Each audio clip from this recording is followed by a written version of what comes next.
안녕하세요. 살다 보면 이런 일 저런 일 겪는다지만 이번 이혼으로 제가 겪은 일이 어찌나 기가 찬지 사연을 보내게 됐습니다. 사실 저는 남편과 만나기 전에는 남자와 한 번도 사귀어 보지 못한 모태솔로였습니다. 혼자서 뭐든 할 수 있다는 장녀 특유의 책임감과 든든함이 이상하게도 남자를 사귀지 못하도록 막는 느낌이었습니다. 그러나 남편이 저희 회사에 입사하면서 저에게도 봄날이 찾아왔다고 생각했어요. 제가 연상에다가 남편보다 직급이 높았기 때문에 처음에는 남자로 느껴지지 않았습니다. 그렇지만 저에게 열정적인 남편과 끊임없이 구애하는 그 모습에 반해 결혼을 결심했어요. 연애 시에도 금전 부담은 제가 더 많이 했지만 제가 더 많이 벌고 있으니 괜찮다고 생각하기도 했고요. 지금 생각해보면 결혼을 준비할 때부터 위험한 요소는 많았습니다. 신혼집은 제가 가진 전셋집인데 예단 예물 모두 안 하기로 하고 들어간 거였거든요. 그런 불합리한 조건을 모두 허용할 만큼 저는 남편을 무척 좋아했습니다. 그렇지만 그만큼 사랑했는데 이혼을 하게 된 이유요? 딱 한 가지, 시모의 명품 사랑은 제가 이해하고 넘어갈 수준이 아니었거든요. 게다가 저를 ATM 취급하는 남편과 시모의 몰상식한 행동이 저를 한계로 내몰았어요. 그리고 그 시작은 저와 남편의 5번째 결혼 기념일이었습니다. 그날 아침에 별말 없던 남편이 문자로 연락이 왔습니다. 여보, 오늘 저녁에 백화점 들렸다 가자. 응? 갑자기 백화점은 왜? 왜긴 왜야. 맛있는 거나 먹고 쇼핑이나 하고 오자고. 좋아. 그렇지 않아도 오늘 맛있는 거 먹으러 갈 거라고 예상했어. 풀 메이크업 하고 오길 잘했네. 그치? 오늘 백화점 갈 걸 예상했어? 어쩐지 오늘 아침에 왜 그렇게 화려한 옷을 입나 했네. 다행이네. 메이크업이 쓸모없는 게 아니게 돼서. 오랜만에 외식을 하는 것이기도 하고 특별한 날이었기에 좋은 시간을 보내게 해줄 거라는 설레임을 안고 함께 퇴근해 백화점으로 향했습니다. 사실 아침에 아무 말 없어서 조금 시무룩한 상태였거든요. 설마 결혼기념일을 잊었을까? 서프라이즈가 있지 않을까 하는 생각들을 했으니까요. 이렇게 퇴근 시간 맞춰 외식 이야기를 해주니 그렇게 기분이 좋을 수 없더라고요. 그런데 차를 세우고 올라간 백화점 1층 에스컬레이터 앞에 시어머님께서 떡하니 서 계시더군요. 어머, 어머님, 여기는 어쩐 일로 오셨어요? 여기 왜 오긴, 우리 효자 아들이 불러서 왔지. 자기가 오늘 어머님 오시라고 했어? 어머니 요즘 입을 옷이 없다고 해서 하나 사드리려고 불렀지. 어머님 옷? 이것 때문에 자기한테 백화점 오자고 한 거야. 좋잖아. 옷 사드리고 여기서 식사하고 가면 딱 되겠네. 안 그래? 저는 어이가 없었지만 시모 앞이라 꾹 참았습니다. 저와의 결혼 기념일은 까맣게 잊고 있더군요. 남편은 기념일을 자주 잊어버리는 스타일이라 이번에도 그런 거라 생각하고 넘기려고 했어요. 그런데 어머님과 함께 고가의 브랜드점에서 옷을 고르더군요. 어차피 남편이 낼 거라 생각하고 가만히 보고만 있던 제 폰으로 문자가 도착했습니다. 무려 250만 원을 결제했다는 은행의 구매 확인 문자였어요. 저는 당장 이야기는 하지 못하고 꾹 참고 집에 도착하자마자 남편에게 따졌습니다. 당신 정신이 있어? 어머님한테 어떻게 그런 큰 금액의 옷을 사드릴 수가 있어? 그것도 우리 생활비 통장으로. 그 안에 있던 돈 우리 전세계약 연장 때 쓸 돈인 건 알고 있지? 전세계약 아직 시간 좀 남았잖아. 자기가 돈 잘 버는데 무슨 걱정이야? 금방 채워 넣으면 되지. 그리고 당신 능력이면 가능하잖아. 걱정하지 마.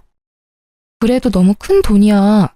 게다가 저번 달에 어버이날에도 용돈 많이 드렸잖아. 그 돈으로 옷 사시면 되는데 어째서 또 당신이 사드린 거야? 그럴 때 쓰라고 용돈 드린 거잖아. 용돈이랑 이번에 나간 옷 금액이면 벌써 돈 500이야. 그 돈은 다른 데 쓰신 모양이더라고. 어버이날 다음 주가 어머니 동창회였는데 들고 갈 만한 백이 없어서 그걸로 가방 하나 사신 것 같던데? 또 명품 가방이야? 올해 들어 벌써 2번째야. 구두, 화장품, 장신구. 매번 사치품이잖아. 어머님한테 그 돈이 전세 계약에 필요한 돈이라고 말씀드렸어? 그걸 왜 말해? 솔직히 당신 모아놓은 돈 좀 있잖아. 그걸로 전세 계약 연장 때 쓰면 되지. 내가 자기 월급을 빤히 아는데 설마 돈 없다고 하지는 않겠지? 그걸 자기가 다 뺏었으니까 그렇지. 그리고 내가 돈만 벌어다 주는 사람이야? 게다가 잘 벌고 잘 모으면 뭐해? 매번 이렇게 상의 없이 돈을 가져가는데 어떻게 돈을 모으냐고.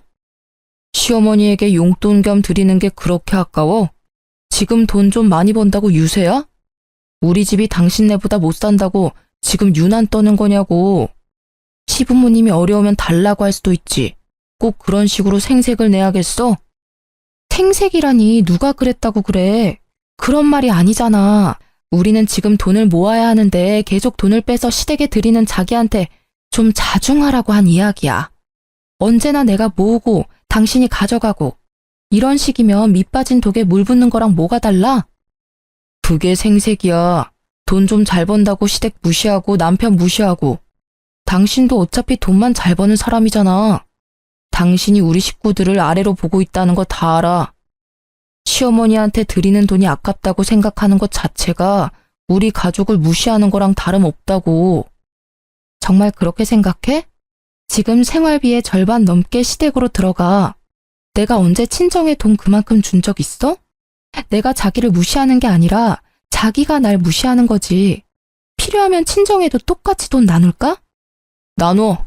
대신 네 돈으로 돈 들여. 난 한 푼도 못 줘. 친정집에 들어가는 돈이 아까워서가 아니라 네가 하는 짓이 쪼잔하고 치사해서 안 줄 거야. 난 내 돈으로 효도하는 건 당연하다고 생각해. 그럼 너도 네 돈으로 효도해. 나는 앞으로 생활비는 내 카드로 쓸게. 대신 당신은 생활비 통장에 꼬박꼬박 생활비 넣어놔. 그리고 당신한테 준 내 명의로 된 카드도 없애버릴 거니까 알아서 해. 뭐? 갑자기 카드는 왜 없애? 당신이 변화하는 모습 보일 때까지는 안 만들어줄 거야. 앞으로 시댁에 돈 갖다 드리면 나중에 나도 똑같은 금액 친정 어머니께 드릴 거야. 물론 내 월급에서. 시댁에 드릴 돈은 이제부터 자기가 알아서 마련해. 카드를 없애겠다는 제 협박이 통했는지 자기 돈으로 효도하기는 싫었는지 시모께에 더 이상 돈을 쓰지 않더군요. 그러나 복병은 따로 있었습니다. 생신을 맞이한 시어머님의 생신 축하 자리에서 있었던 일입니다.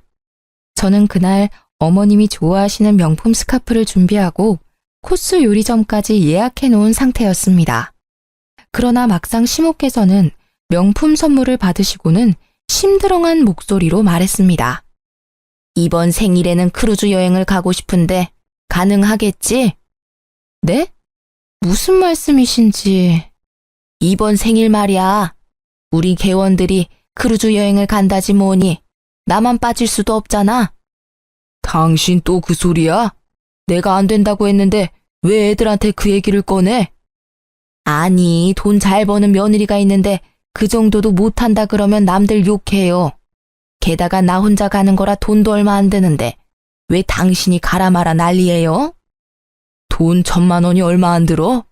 그리고 가려면 당신 돈으로 가지 왜 애들한테 손을 벌려? 내가 무슨 돈이 있어요? 며느리가 뭐라고 했는지 아들놈도 용돈이라고는 한 푼도 안 주는데. 지금껏 며느리가 자기 손으로 돈 준 거 본 적 있어요? 내가 뭐라도 사달라고 해야 겨우 사줬다고요.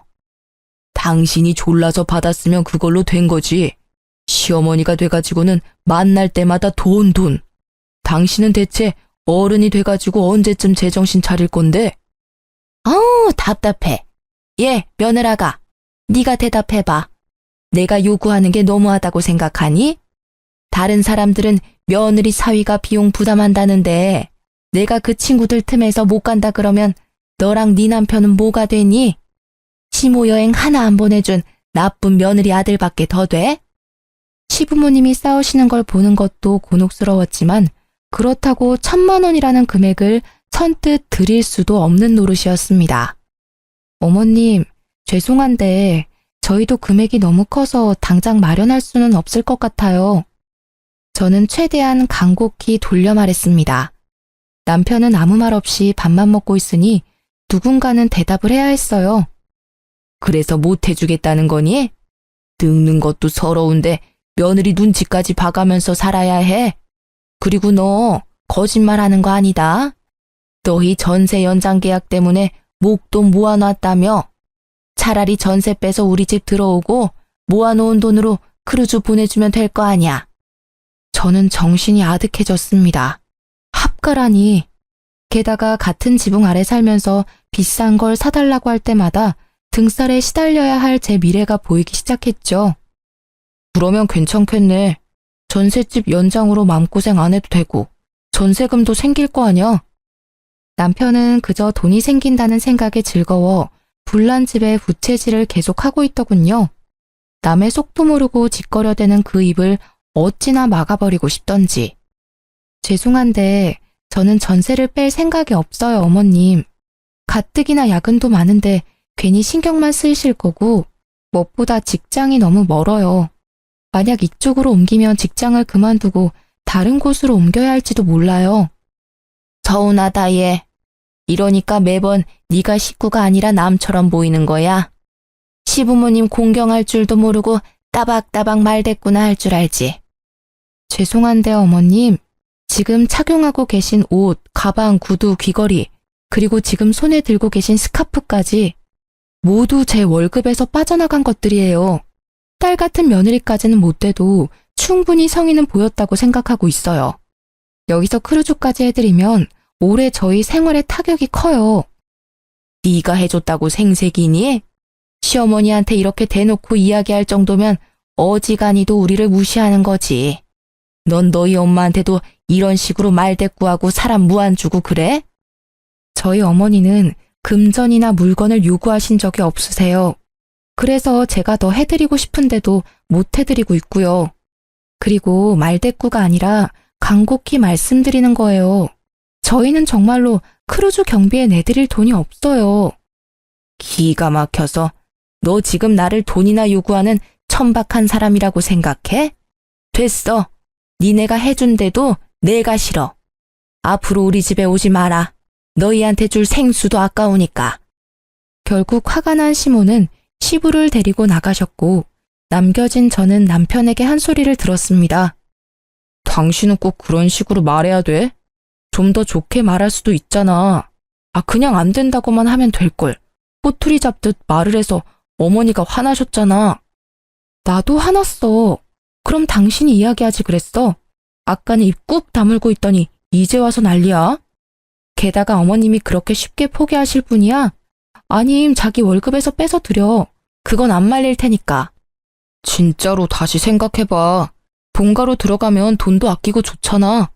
너 살림에 신경 안 써도 되고 전세금 목돈도 생기고 그걸로 재테크하면 돈도 금방 벌어.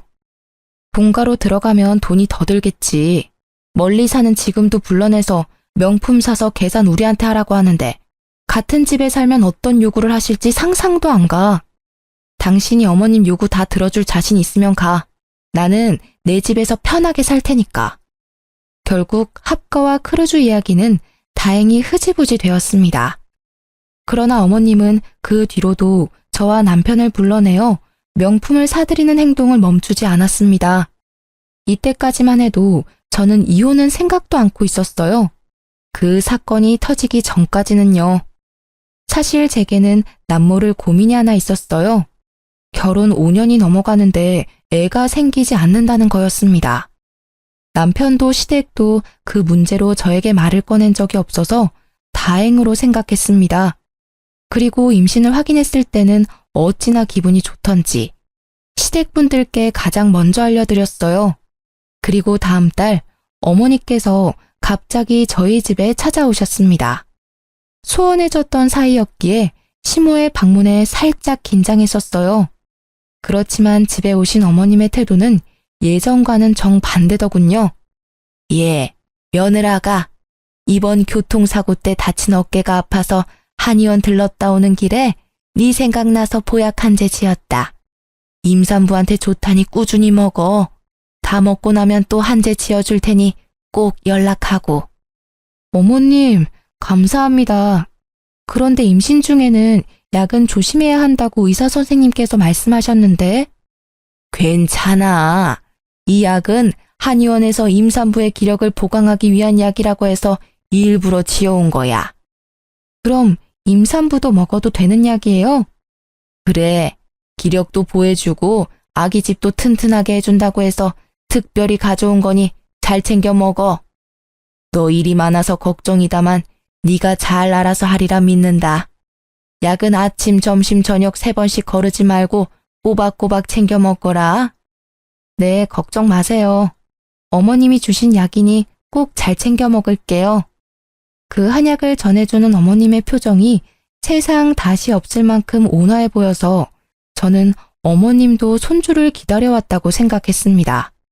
그래서 꼭 이 아이를 지키겠다고 다짐했어요. 그런데 한약을 먹고 일주일 뒤부터 배가 살살 아프더니 피가 비치기 시작했습니다. 깜짝 놀란 저는 당장 산부인과를 달려갔습니다. 아기집 주위로 피고임이 좀 보입니다. 최대한 안정을 취하시고 매사에 주의를 하셔야 해요. 저 시어머님께서 한약을 지어주셨는데 계속 먹어도 될까요? 임산부를 위한 보약이라고 해서 지금 먹고 있는데. 일단 복용 중지하시고요. 산모님은 몸이 약하시니 선물 받은 한약에 어떤 한약재가 들어갔는지 꼭 한의원 찾아가서 물어보셔야 해요.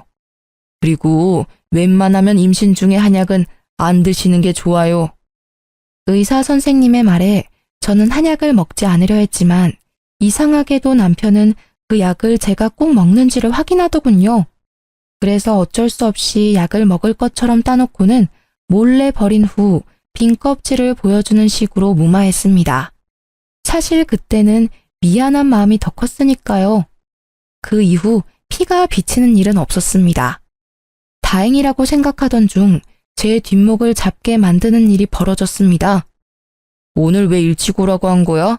일도 바쁜데 그냥 직장에서 이야기해도 되잖아. 당신 내 퇴직금 중간정산에 대해서 물어봤다며? 어? 아, 그거? 그냥 물어본 거야. 중간정산 되는 건지 궁금해서. 아니지. 당신 그렇게 물어본 거 아니잖아.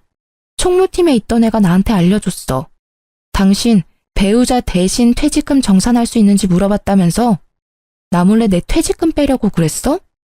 그게 어머니가 집 리모델링에 돈이 필요하다고 하잖아. 곧 있으면 동생 결혼하는데 집꼴이 말이 아니라고 난리를 치시는데 그럼 어떡해. 아들 된 도리로 좀 도와드려야지. 야, 너 그걸 말이라고 해?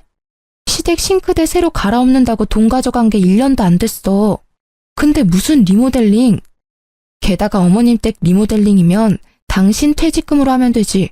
왜 내 퇴직금으로 알아본 거야? 당신 퇴직금에 대해서는 묻지도 않았다던데. 당신 진짜 작작 좀 해라. 야, 너 지금 남편한테 야라고 했냐? 내가 어리고 돈 못 번다고 나한테 이제 막말하기로 마음먹은 거야? 그래. 서방님이 하늘 같은 마누라보다 돈 못 벌어서 이제는 대접도 안 해준다 이거지? 눈점 흐리지 마. 내가 화나서 말이 막 나온 건 미안하다고 생각해. 그치만 당신이 지금 하는 일들이 상식적이라고 생각해? 시댁 도움 드리는 거 며느리로서 당연하다고 생각은 하는데 이건 도가 지나치잖아. 그리고 당신 잊었어? 전세 계약 연장 곧 다음 달이라고. 그래서 뭐 어쩌라고. 당신이 이제까지 다 알아서 했으니 이번에도 알아서 하면 되잖아. 나 같은 돈 못 버는 남편한테 무슨 손을 벌리겠어. 안 그래? 남편이 돈 없는 거 티내기 싫어서 당신 퇴직금 한번 알아본 거 가지고 이렇게 사람을 무시하고 멸시하고. 당신이 우리를 이렇게 생각하는 거 처음부터 다 티났어. 그 시선이 싫어서 어머니가 계속 명품을 요구하시는 거라고. 알아? 내가 당신 무시했으면 당신 애를 왜 가져? 내가 지금 왜 애를 가지려고 그렇게 애썼는지 몰라서 그래? 솔직한 말로 당신은 애 가지는 것도 별로 좋아하지 않았잖아. 나만 매번 발 동동 굴리며 원했었지. 그리고 임신한 마누라를 앞에 두고 퇴직금 꺼내서 시댁 줄 생각은 어떻게 해? 앞으로 태어날 애한테 더 신경 쓰는 게 당연한 거 아니야? 애도 가족이지만 우리 어머니도 가족이잖아. 너도 생각하는 수준이 딱. 아휴, 됐다. 됐어, 말을 말자. 또 뭐라고 하면 임신한 여자한테 해도 될 소리 안 될 소리 하면서 잔소리할 거니까 그냥 여기서 그만해. 기가 차서. 진짜 그렇게 생각했니? 나와 내 아이가 당신한테 그 정도밖에 안 되는 게 정말 놀라울 정도야. 태교에 전념해도 모자랄 시간에 당신하고 신랑이 하는 것도 지친다. 지금 경고하는데 내 퇴직금 건드리지 마. 어차피 총무팀에 이야기해놔서 건드리지도 못하겠지만 내가 모아놓은 돈 가져갈 생각 꿈에도 하지 마. 그렇게 으름장을 놓고는 저는 시모께서 지어주신 한약을 들고 친정으로 갔습니다. 한약을 가져가지 않자 남편이 왜 안 가져가냐고 난리쳐서 들고 온 거였어요. 그 모습에 그래도 내 몸 생각해주는 건 남편밖에 없다고 생각했어요. 물론 그 약이 제 몸에 맞지 않아서 먹지 않는다는 말은 하지 않았어요. 친정에 가니 오랜만에 외삼촌께서 와 계셨습니다. 외삼촌은 한의사로 일하고 계시는데 이참에 한약이 제 체질과 왜 안 맞는지 물어보려고 시모께 받은 한약을 보여드렸어요. 박스 뒷면에 적힌 성분들을 꼼꼼히 살펴본 외삼촌이 굳은 얼굴로 물어봤죠. 이거 네가 먹을 수 있는 한약이 아닌 것 같은데? 누구한테 받았니? 근데? 분명히 어머님이 저한테 맞는 약을 지어오셨다고 하셨는데요. 그렇게 말씀하셨다고? 그럴 리가 없는데. 내가 지은 게 아니니 가타부타 말은 못하겠지만 혹시 모르니 꼭 이거 지어준 한의원 가서 물어보고 먹어. 한약이든 양약이든 잘못 먹으면 큰일 나. 임산부가 입에 대는 건 뭐든 조심해서 나쁠 거 없으니까. 덜컥 겁이 난 저는 약이 들어있던 상자에 적혀있던 한의원 상호와 전화번호를 보고 전화를 했습니다. 직접 와야 한다는 이야기에 저는 한약을 들고 한의원으로 갔습니다. 선생님, 저기 이 한약 성분을 알아보려고 왔는데요. 저희 한의원 한약이 맞네요. 혹시 언제 오셨나요? 제가 지은 게 아니라 저희 어머니께서 지어서 저 먹으라고 주셨어요. 어떤 성분인지만 알면 되는데. 한번 볼게요. 아, 그건 교통사고 환자분들 어혈 뺄 때 쓰는 약재예요. 네? 임산부들이 먹는 약이 아니고요? 네네, 이건 아니고요. 임산부들에게 처방하는 약재는 따로 있어요. 이 한약은 어혈을 제거해서 뭉쳐있는 피를 순환이 잘 되도록 만들어준다는 뜻이라서 자궁이나 임산부에게 맞는 한약재는 따로 있어요. 지을 때 미리 말씀드렸는데요. 진짜로 이걸 저희 어머니가 처방 받아가신 건가요? 네, 이날 아드님이랑 같이 오셨더라고요. 아드님이 효자이신가 봐요. 같이 오셔서 설명도 같이 듣고 계산도 하시던데요. 저는 분노와 배신감으로 치를 떨며 집으로 돌아왔습니다. 제 몸 상태에 전혀 맞지 않는 한약을 주신 시모와 그에 동조했을 남편. 저는 이해가 되지 않는 마음에 남편에게 물어보기로 했습니다. 뭐라도 말해줄 거라는 생각으로 남편의 퇴근 시간을 기다렸습니다. 뭐야, 왜 불도 안 켜놓고 집안에 귀신처럼 앉아있어? 당신, 이 한약 뭔지 알고 나한테 먹였지? 무슨 소리야. 그거 우리 엄마가 사다 주신 보약이잖아. 보약? 시침이 뗄래? 나 이 한의원 갔다 왔어.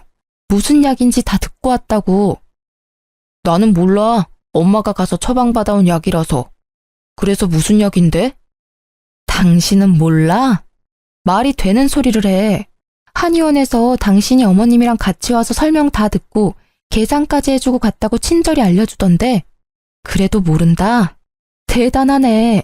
어떻게 그런 말도 안 되는 짓을 저질러? 아니, 나는 진짜로 말렸어. 그런데 엄마가 그래도 따지고 보면 다 당신 좋으라고 한 일이야. 봐, 당신이 임신, 출산, 육아휴직이라도 들어가면 경력도 단절될 수도 있고 또 육아휴직 후에 복귀도 못할 수 있잖아. 그런 걱정하는 마음에 어머니가 그렇게 하자고 한 거야. 그게 어떻게 나를 위한 거야. 말이 되는 소리를 좀 해. 이해가 하나도 안 돼. 내가 못 벌면 당신이 벌면 되잖아. 우리 아이야. 어렵게 가진 아이라고. 그런데 그런 아이를 이렇게 쉽게... 정상이니? 나는 당신만큼 돈 많이 못 벌잖아. 게다가 직급도 당신보다 낮고. 여러모로 나보다는 자기가 일을 해야 생활이 돌아가니까 그래서 그런 거지. 정말로 다른 의도 같은 건 없어. 맹세할 수 있어. 다른 의도? 다른 의도라는 건 빨대 꽂을 사람 없어지는 걸 걱정하는 마음이라는 거겠지?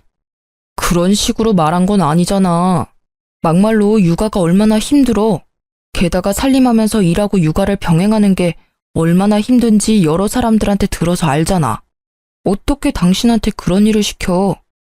그걸 나한테 다 시킬 생각이었어? 소름 돋는다, 진짜. 적어도 나한테 일을 시키고 싶으면 당신이 육아와 살림을 도맡아 한다고 그러지 그랬어. 그런 생각은 왜 못하는 거야? 아니, 그런 생각을 애초에 안 한 거겠지. 넌 편하게 돈이나 벌어다 줄 여자를 찾고 있었으니까. 아니야, 여보. 진짜로 아니야. 전부 어머니가 생각해낸 거야. 따지려면 내가 아니라 어머니한테 따져. 자신이 궁지에 몰리자 시모를 소환하는 남편을 보니 웃기지도 않았습니다. 그렇게 하면 자신이 저지른 짓이 없던 일이 될 거라고 믿었던 걸까요? 참으로 좁쌀 같은 그 마음과 다른 사람을 탓하는 못된 심보에 그나마 남아있던 정이 뚝 떨어지는 것을 느꼈습니다. 진심으로 눈앞의 남자가 하찮다는 생각이 들었습니다. 이런 남자와 결혼까지 한 내가 잠깐 정신이 나갔었나 하는 생각까지 들 정도였으니까요. 다 필요 없고 지금 당장 어머님 불러내서 밖에서 밥 먹으러 가. 갑자기 왜? 하라면 해. 직장에 와이프 돈이나 밝히는 천하의 몹쓸 놈이라고 소문나기 전에. 제 으름장에 남편은 시모께 전화를 걸었고 시모가 오기로 한 고급 요리집에 남편도 함께 보냈습니다. 그리고 저는 남편이 가는 걸 본 후 마대자루를 들고 시댁으로 향했습니다. 시모가 집에서 나오는 것을 확인한 저는 시댁으로 들어갔습니다. 아버님이 저의 방문을 보시더니 의아해하시면서도 문을 열어주셨습니다. 아가, 웬일이냐? 네 어머니 지금 집에 없는데? 괜찮아요, 아버님. 어머님 안 계시는 동안 잠깐 제가 맡아야 할 것들이 있어서요. 그렇게 말하고 저는 제 카드로 어머님께 사다 드린 명품들을 모두 마대자루에 넣었습니다. 가방, 구두, 옷, 액세서리까지. 넣다 보니 그간 내 돈으로 사들인 것들이 엄청 많더군요. 눈에 보이는 것만 집었는데도 이미 1년치 연봉이더라고요. 저는 한참 더 집을 뒤져 시모의 명품 컬렉션을 모두 마대자루에 담았습니다. 그리고 남편에게 전화해서 시댁으로 어머님 모시고 오라고 했습니다. 집에 들어온 제가 영문 모를 일들을 하고 있으니 시부께서 제게 묻더군요. 이게 다 무슨 일이냐? 혹시 아버님도 알고 계셨어요? 뭐를 말이냐? 산모가 먹으면 안 되는 한약을 일부러 어머님이 주셨어요. 교통사고 난 사람이 먹는 거라던데 한약 어머님 거 맞죠? 뭐? 그거 얼마 전에 교통사고 때문에 받아온 한약인데 왜 자기 거를 너한테 줘? 제 말을 듣던 시부께서는 눈을 동그랗게 뜨고는 반문하더군요. 아버님은 모르는 눈치였습니다. 그게 다행이라고 해야 할지 불행이라고 해야 할지 알고 계셨다면 아버님 선에서 멈춰주셨을 텐데 말이죠. 네가 뭘 잘못 알고 있는 걸 깨다. 그 옆엔 내가 아무리 노망이 들어도 그런 짓을. 그런데 사실이었어요. 이미 남편한테 다 들었거든요.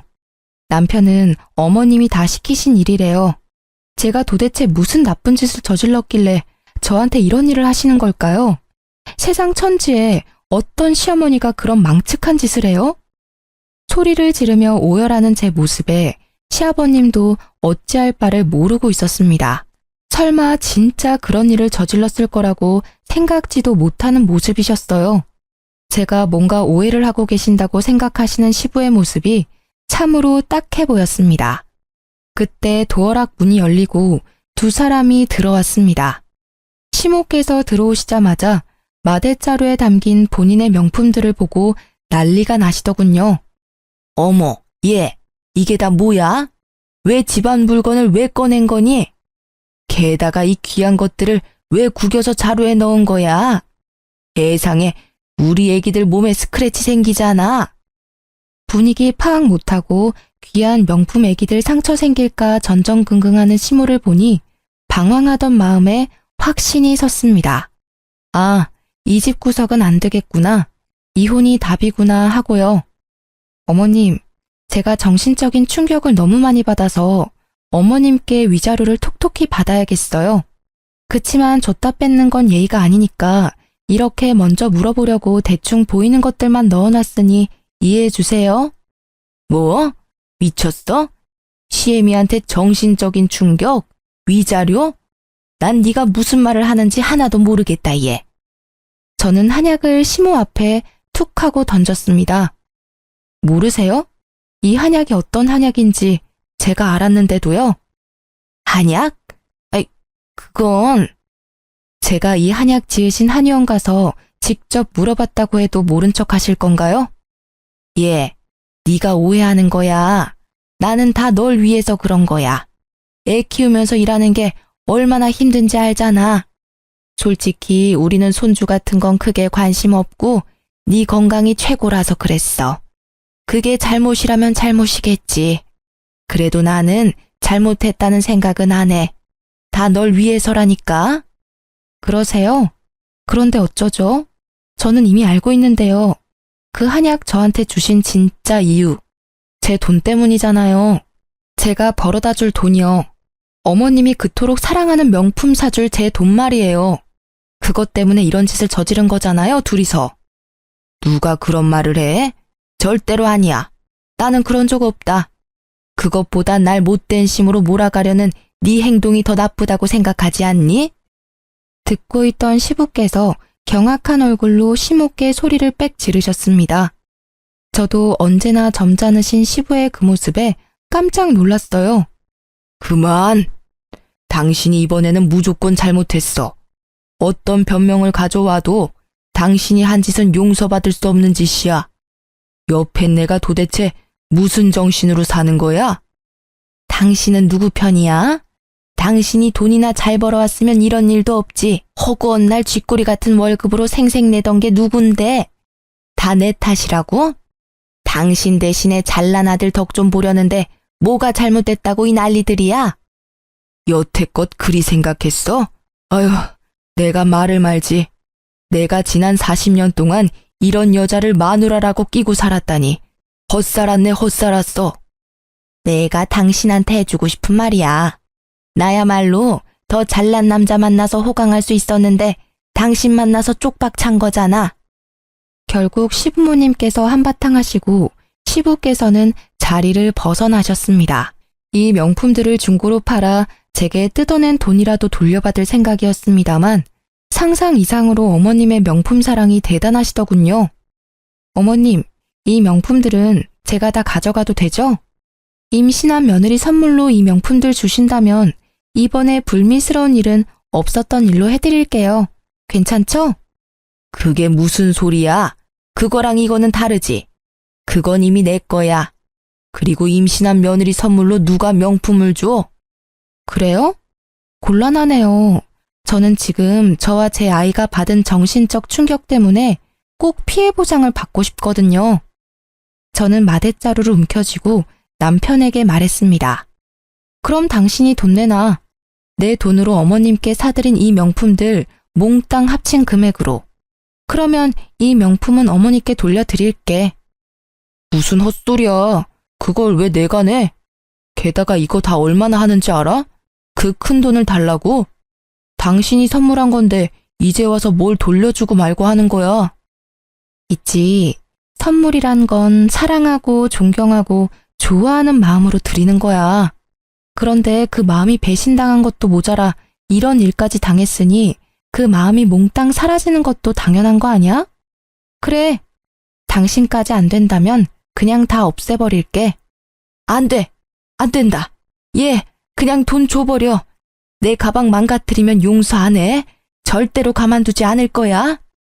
고작 가방의 히스테릭한 모습으로 소리를 지르는 시모의 모습에 저는 냉소가 터져나오는 것을 막으며 말했습니다. 어머님께서는 아직까지 중요한 게 뭔지 모르시네요. 고작 명품 때문에 이러시면 곤란하죠. 어머님께서 망치려고 했던 건 사랑만 받아도 모자랄 정도로 귀하고 소중한 거예요. 제가 지금 기분이 너무 안 좋거든요? 수 틀리면 확 다 찢어버릴지도 몰라요. 예, 진정해라. 미안해. 내가 미안했다. 그래, 돈은 네 남편이 다 돌려줄 거야. 엄마, 무슨 소리 하는 거야? 나도 주고 싶은데 돈이 없어. 당신도 잘 알잖아, 내 사정. 코인 투자했다가 다 잃은 거. 돈 없으니까 알아서 해. 그래서 안 주겠다는 말이야? 안 주겠다는 게 아니라 지금 당장 돈이 없다는 거잖아. 돈 있으면 좋지. 근데 없잖아. 어쩌라는 거야? 아, 그러면 돈이 있으면 나한테 돈을 주겠다는 거야? 그래, 있으면 주지.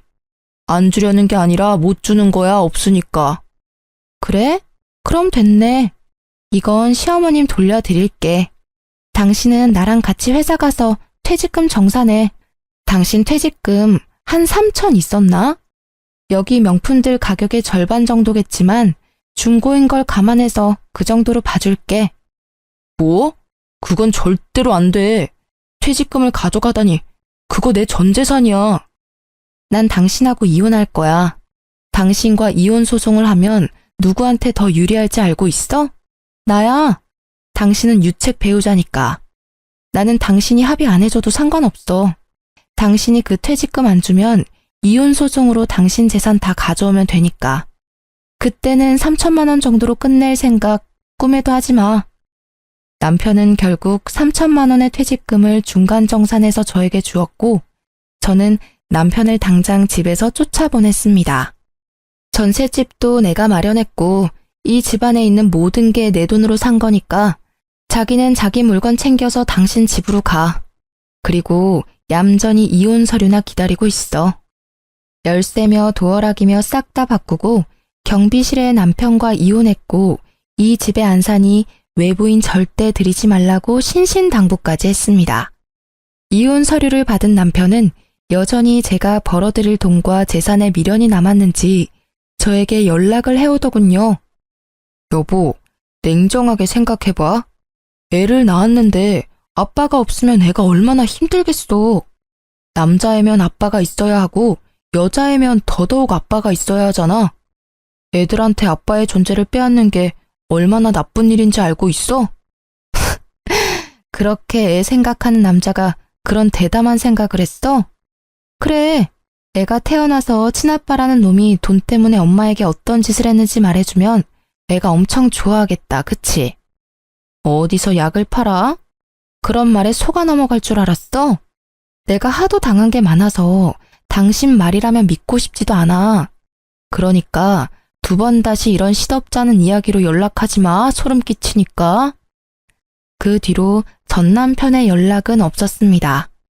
이혼 후 저는 바쁜 날을 보냈습니다. 혼자서 임신과 출산을 준비하는 것이 보통 일이 아니었지만 친정 식구들이 있어 다행히 잘 해결할 수 있었죠. 아기가 태어나고 첫 도래에 친정어머니가 수고했다며 아기 금부치 사준다며 백화점에 저를 데리고 갔어요. 전 남편이 자주 가던 백화점이라 가고 싶지 않았는데 그 나쁜 예감이 딱 들어맞았는지 하필 가방 매장 앞에서 시모를 만나게 됐습니다. 어머, 안녕하세요. 잘 지내셨어요? 그래. 애가 많이 컸구나. 네. 아빠가 없어도 무럭무럭 잘 커줘서 고마울 뿐이죠. 혹시 가방 사러 오셨어요? 예전에도 이 브랜드 좋아하셨잖아요. 뭐, 그렇지. 그냥 보러 온 거야. 저도 오늘은 명품 가방 사러 왔거든요. 이상하게도 시모의 몸에 걸친 것들 중에 명품이라고는 하나도 없더군요. 그렇게나 애착하던 가방들도 다 어쨌는지 5만 원짜리 가방을 들고 계셨습니다. 저는 멀뚱멀뚱 서 있는 시모를 무시하고 매장 안으로 들어갔습니다. 엄마, 애 봐주느라 고생하는데 내가 가방 사줄게. 예쁜 걸로 골라봐. 얘, 무슨 가방을 사준다고 그래? 아니야, 나는 그런 거 없어도 괜찮아. 내가 사주고 싶어서 그래. 딸 벌어둔 돈도 많은데 이럴 때 안 쓰면 언제 써? 자, 이거 어때? 비싸서 그런지 엄청 예쁘다. 너무 비싸. 나는 작은 거면 돼. 네가 번 돈으로 왜 내가 호강을 해? 예쁜 손주 안겨준 것만으로도 엄마는 고맙지. 아니야. 내가 엄마한테 느끼는 고마움의 정도는 이 제일 비싼 가방으로도 모자랄 정도거든. 자, 내가 사줄게. 걸쳐봐. 진짜 잘 어울린다. 친정어머니의 만류에도 결국 제일 비싼 가방을 사는 절 보고 있는 시모 눈빛이 어찌나 애처로운지 웃음이 다 나더군요. 왜 구경만 하고 있으세요? 하나 구매하세요. 신상이라 예쁘게 잘 빠졌네요. 멀뚱히 저희만 바라보는 시모를 보며 저는 일부러 약 올리듯 말했습니다. 그리고 나오는 길에 주얼리 샵이 있길래 그곳도 들렀습니다. 애기 돌이라서 금목걸이랑 금팔찌를 해주고 싶어서요. 합쳐서 10돈 정도로 해서 찾아봐 주세요. 엄마, 무슨 10돈이나 해. 돈도 없으면서. 그냥 금반지 하나면 된다니까. 젖손주야.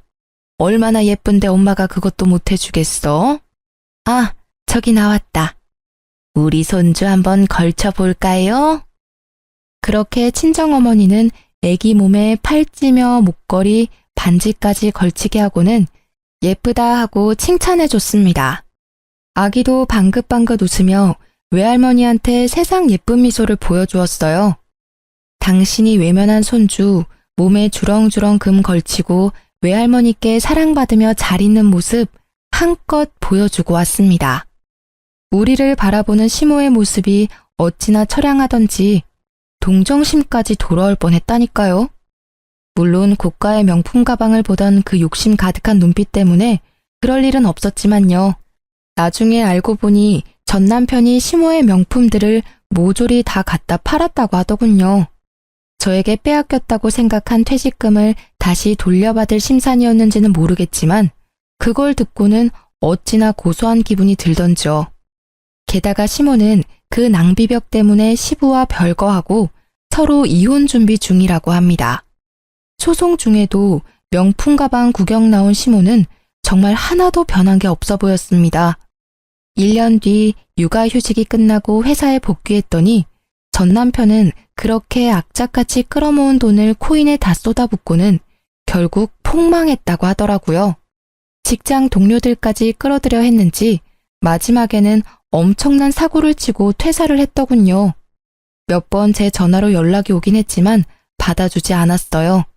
솔직히 예전 같으면 내가 보고 싶어서 전화했을 거야 라고 착각했겠지만 지금은 절대 그렇게 생각하지 않아요.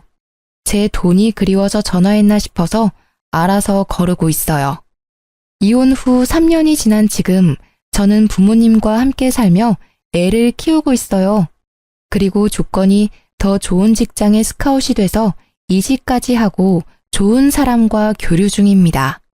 전 남편과 시모 때문에 임신 초기에 고생을 많이 했지만 지금은 사람 보는 눈을 키울 수 있는 따끔한 경험이었다고 좋게 생각해요. 아이가 잘못될 수도 있다는 생각이 저의 망설임을 없애주었어요. 뱃속의 아이를 위해서라도 열심히 살아야 한다고 생각해요. 엄마가 보는 눈이 없어 아이를 아빠 없이 키우게 됐으니 모자람 없이 키워주는 것이 제가 해야 할 일이겠죠. 나쁜 일들이 있었지만 그래도 저는 앞으로 잘 나아가고 있어요. 살면서 끊는 일이 이어나가는 일보다 더 중요할 때도 있다는 걸 깨달았어요. 제가 그랬듯 망설이는 모든 분들에게도 제 사연이 좋은 참고가 되었으면 해요. 마지막으로 제 사연에 귀 기울여 주셔서 감사합니다.